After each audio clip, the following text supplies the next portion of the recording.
Di closing statement ini saya akan berbicara sedikit tentang sejarah. Bahwa sesuatu menjadi besar itu karena diawali dengan keyakinan yang kuat.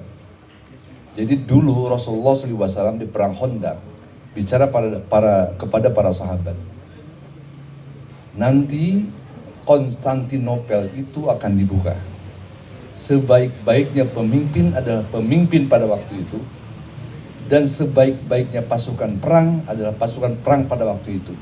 Itu ucapan Rasulullah yang kemudian menjadi semangat bagi para pengikutnya, sehingga pada 44 Hijriah Muawiyah bin Abu Sufyan itu berusaha menaklukkan Konstantinopel.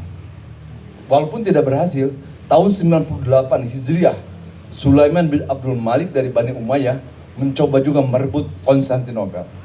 Pada tahun 464 Hijriah Alif Arsalan itu mencoba juga merebut Konstantinopel.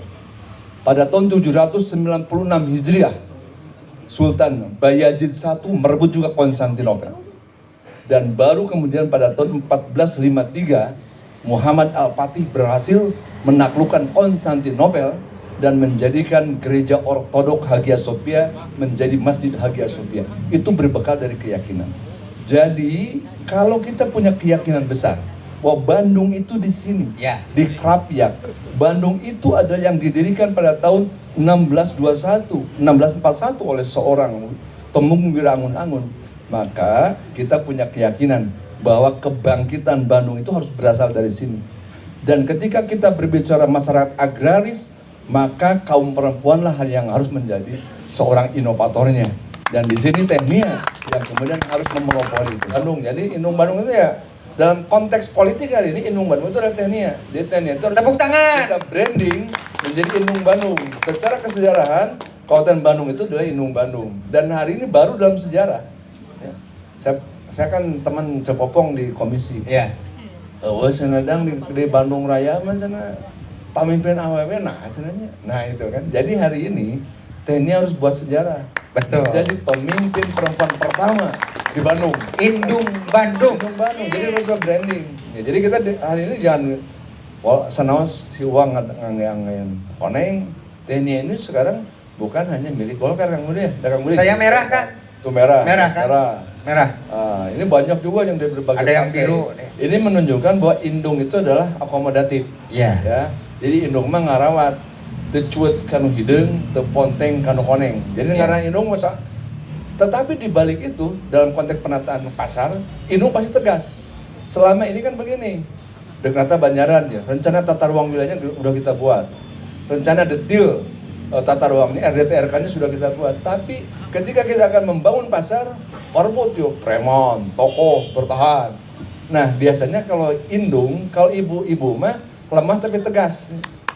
Kan gitu biasanya, bapak-bapaknya macam-macam misalnya, sok carogena macam-macam, langsung pan diwadahan pakaian bapaknya teh, langsung dibuntol, dialungkan keluar. Ini langsung merungkut. Langsung, masa itu lebih Indung kan gitu. Jadi Indung mah juga kalem sok, dia laki-laki semua. Yang sudah beristri, popoloko, tato dia misalkan barang ada. Betul gitu. Kok pemajikan masih ya? Nah, pokoknya ditelepon nanti kalau dongkoan begitu. Para ku telepon itu lebihnya perempuan. Jadi nah, persoalan pasar tradisional ya, persoalan pasar tradisional selain punya keinginan untuk menertibkan juga perlu ada ketegasan ya. Dan kalau aturannya sudah ada, tata ruang silakan dibuka. Tata ruang Tehnia ya sudah ada. RDTRK-nya beberapa kota sudah ada, tinggal ketegasan. Nah, itu untuk menata pasar. UMKM juga sama. Saya kira UMKM ini kan kita dulu saya dengan Pak Obar tahun berapa ya menggagas BMT. Kita kasih modal Bank Muamalat. Iya, Baitul Mal Watamwil. Tapi dah anggar gitu dibantu teh. Kadang-kadang serius nanti hanya beberapa kecamatan, lain mah bangkar. Nah, ini kembali kepada mental. Jadi jangan sampai karena ini bantuan asal ngeunah kan. Nah, ini mental-mental ini yang harus kita perbaiki ya. Jadi kita harus mendorong mental kemandirian. Lamun cek bahasa Jokowi mah, bahasa Jokowi itu bahasa Soekarno sebenarnya. Itu yang disebut dengan Trisakti ya. Jadi itu bagaimana kita berdaulat dalam politik, bagaimana kita berkepribadian dalam budaya, dan bagaimana kita kebendari dalam ekonomi. Nah, itu yang saya kira harus semakin tegasan. Saya percayalah Saya dengan Teh Nia itu bukan kenal karena beliau istri bupati, bukan. Sebelum beliau nikah dengan Kang Dadang Nasir, beliau itu wakil bendahara KNPI. Oh. Saya sekretaris KNPI, Kang Dadang Nasir, ketua KNPI. Jadi sudah lama. Ya, jadi beliau itu kan cinta lokasi. Oh, jadi pernah cinlok kakak? Bukan Ron Oh, ente. yang membuat Oh, bidang ente pernikahan. salah. Jadi beliau itu dulu kan wakil bendahara. Nah, jadi saya tahu karena contoh misalkan Kang Dadang Nasir kan sibuk manajer perusahaan.